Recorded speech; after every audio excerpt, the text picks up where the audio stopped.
వీళ్ళు ఏం చేస్తారు, 2 సర్వే నెంబర్లు ఉన్నాయనుకో పక్కన పక్కన, ఒక సర్వే నెంబర్ ఏమో గవర్నమెంట్ది, ఇంకొక సర్వే నెంబర్ ఏమో ప్రైవేట్ వ్యక్తిది అనుకుందాం.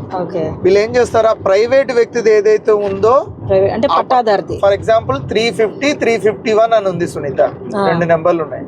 350 గవర్నమెంట్ది, 351 ఏమో ప్రైవేట్ వాళ్ళది. వీడు ఏం చేస్తారు, బిల్డర్ ఏం చేస్తాడు, 351 సర్వే నెంబర్ చూపిస్తాడు, పర్మిషన్లన్నీ 351 మీద తెచ్చుకుంటాడు, ప్రైవేట్ వాళ్ళే కాబట్టి, పట్టాదారు కాబట్టి. కానీ కన్స్ట్రక్షన్ ఎక్కడ చేస్తాడు తెలుసా, 350లో చేస్తాడు.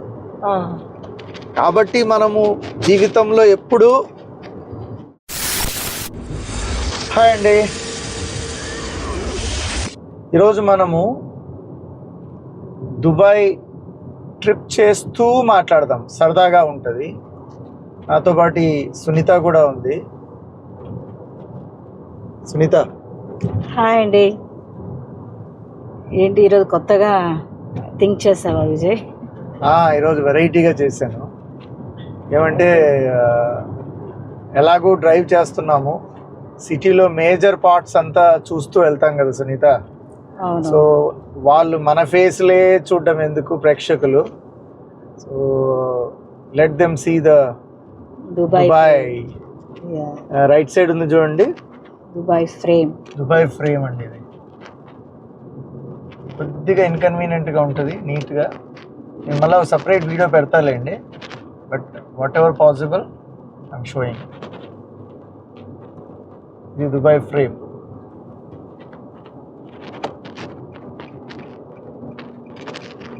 యా,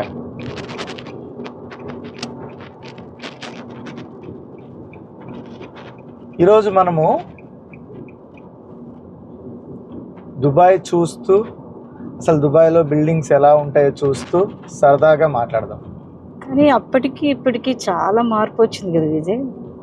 దుబాయ్ అసలు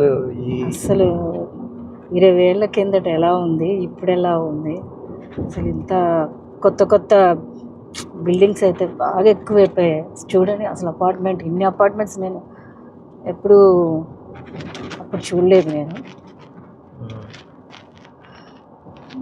బాగా డెవలప్ అయ్యింది చెప్పాలంటే.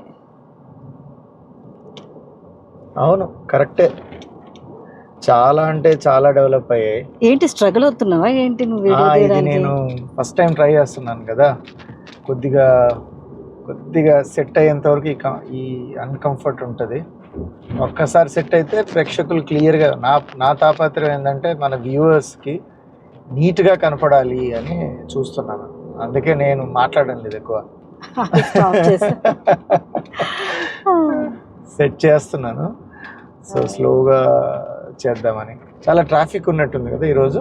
అవును, అసలు చాలా ఇదిగా ఉంది. అయినా ఇప్పుడు దాదాపు ఎంత 12:30 అవుతుంది టైము, అయినా కూడా ఎంత ట్రాఫిక్ ఉంటుంది. మార్నింగ్ అంటే కన్నా ఆఫీస్కి వెళ్ళేది ఉంది, మరి ఇప్పుడు ఎందుకు ఇంత ట్రాఫిక్ ఉంది అర్థం కావట్లేదు. ఇక్కడ మీకు స్ట్రైట్గా కనపడుతుంది, ఒక పిరమిడ్ షేప్లో ఉంది చూడండి. ఇక్కడ స్ట్రైట్గా ఉంది కదా, దాని పేరు వచ్చి వాఫీ మాల్ అంటారండి. వాఫీ మాల్ పిరమిడ్ షేప్లో ఉంటుంది. మామూలే రెగ్యులర్ మాల్. మీరు దుబాయ్ కానీ వచ్చారంటే ఈ మాల్ కంపల్సరీ వెళ్ళండి, కంపల్సరీ వెళ్ళాల్సినటువంటి మాల్ ఇది. చాలా బాగుంటుంది లోపల, షాపింగ్, తర్వాత సినిమా థియేటర్స్ ఉంటాయి, చాలా బాగుంటుంది. సో ఈరోజు మా మేడం గారే డ్రైవ్ చేస్తున్నారు. సో మీతో మాట్లాడచ్చు, నేను కెమెరామెన్గా మారాను. ఓకే. సో ఇందాక నువ్వు ఇంట్రెస్టింగ్ మాట్లాడావు బిల్డింగ్ల గురించి, కానీ మనకు బిల్డింగ్లు ఇంకా కనపడలేదు. నువ్వు అక్కడ దాటేసాక చెప్పినట్లున్నావు చాలా బిల్డింగ్లు. మనం చూపిద్దాం ప్రేక్షకులకి బిల్డింగ్స్ దారిలో. ఈ లైన్లోనే ఉండమంటావా, పక్క లైన్ మారమంటావా? లేదు, ఈ లైన్లోనే ఉండాలి, ఈ line better. Okay. Yes Sunitha. ఇంకా నేను వెయిట్ చేస్తున్నా బిల్డింగ్ల కోసం. వాళ్ళకి బిల్డింగ్లు వస్తాయిలే. టాపిక్ ఈరోజు మనం ఏ టాపిక్ గురించి మాట్లాడదాం మనము? నాకు ఒక డౌట్ ఉంది. ఈ బిల్డింగ్లన్నీ ఉన్నాయి కదా, ఇవి మొత్తం గవర్నమెంట్ ఓన్డ్ బిల్డింగ్సా లేకపోతే ప్రైవేట్ కూడా ఉన్నదా అనేది నాకు. ఇవన్నీ ఇప్పుడు చూడండి పెద్ద పెద్ద బిల్డింగ్ కనపడుతున్నాయి కదా. లేదు లేదు, ఇవి గవర్నమెంట్, కొన్ని గవర్నమెంట్ ఉన్నాయి. మధ్యలో సెంటర్లో ఉండేది హాస్పిటల్ వాళ్ళది, అది గవర్నమెంట్ది. ఇవన్నీ ప్రైవేట్ ప్రాపర్టీసే. ఇక్కడ ఉండేవన్నీ చాలా వరకు ప్రైవేట్ ప్రాపర్టీసే ఉంటాయి. ఓకే. కాకపోతే కొన్ని గవర్నమెంట్ ఉంటాయి. ఆ మధ్యలో హాస్పిటల్స్, కొన్ని గవర్నమెంట్ హాస్పిటల్స్ ఉంటాయి. ఓకే. యా, కాకపోతే మెజారిటీ ఆఫ్ దెమ్ గవర్నమెంట్వి కాదు, ప్రైవేట్ వాళ్ళ ప్రాపర్టీసే ఉంటాయి. అసలు మనము ఈ ల్యాండ్, ఈ ఎలా వ్యవస్థలు ఎలా పనిచేస్తాయి అనేది ఏమైనా ఐడియా ఉందా నీకు? కొంచెం లైట్గా ఉంది, కొంచెం కానీ నువ్వు బ్రీఫ్గా చెప్పు నాకు, అలాగే ప్రేక్షకులకు కూడా బాగా ఇప్పుడు మామూలుగా మనం మాట్లాడాం ఇంతకుముందు సునీత, ఇఫ్ యూ రిమెంబర్. మామూలుగా మనకు రెండు వ్యవస్థల గురించి తెలియాలి సునీత. మొదటి వ్యవస్థ ఏమో తహసీల్దార్ వ్యవస్థ, రెండోదేమో రిజిస్ట్రేషన్ వ్యవస్థ. Okay okay. తర్వాత మూడోది కూడా ఉంది. మూడోది వచ్చేసి మనం GHMC, municipality are corporation, municipality corporation వ్యవస్థ, దాని గురించి కూడా మాట్లాడదాం. ఫస్ట్ మనం బేసిక్స్ మాట్లాడదాం. ఇప్పుడు ల్యాండ్ దాని గురించి ఎలా ఉంటుంది? మామూలుగా ల్యాండ్ని జనరల్గా మన ఆంధ్రప్రదేశ్లో కానీ తెలంగాణలో కానీ సర్వే నెంబర్లతో మాట్లాడతాం మనం. సో మనకు ప్రతి ల్యాండ్ పార్సల్ దానికి ఒక సర్వే నెంబర్ ఉంటుంది. ఓకే, ఆ సర్వే నెంబర్ని బేస్ చేసుకొని కాన్వర్జేషన్ జరుగుతాయి ఎప్పుడైనా కూడా, ఏదైనా ల్యాండ్ డిస్కషన్ జరిగినప్పుడు. మనం కొన్ని సంవత్సరాల ముందుకు వెళ్ళామనుకో సునీత, ఈ రోజు అయితే చాలా వరకు పట్టణాలు వచ్చాయి, చాలా సిటీస్ వచ్చాయి కదా, టౌన్స్ అవన్నీ వచ్చాయి. ఇంతకుముందు అంతా ఎలా ఉండేది?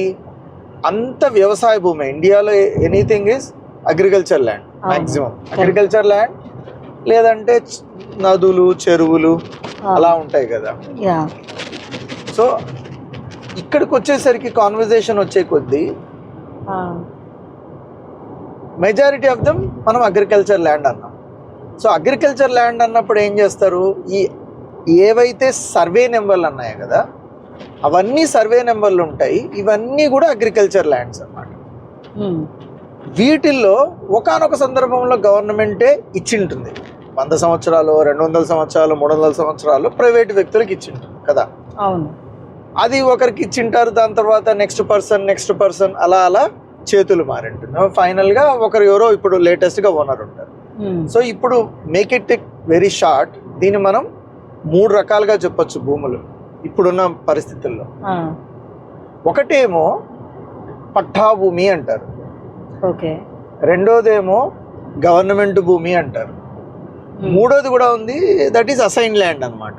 అంటే దాన్నే డికేడి అంటారా? డీకేటీ అంటారు. అది రాయలసీమలో ఆ వర్డ్ ఎక్కువ వాడుతుంటారు. ఇక్కడ చూడు, శోభా రియాలిటీ అని వాళ్ళ బిల్డింగ్లు ఇవన్నీ మీరు చూసారనుకోండి, ఇవి శోభా రియాలిటీ అంటే మన ఇండియన్స్ దే కదా ఈ శోభా రియాలిటీ. శోభా అనేది ఇండియన్స్ దే. ఇది ఇక్కడ కూడా చూడండి, ఇది శోభా రియాలిటీ. సో వాళ్ళు చాలా వరకు మలయాళీస్ వాళ్ళది, బేసికలీ శోభా రియాలిటీ అనేది మలయాళీస్ వాళ్ళది.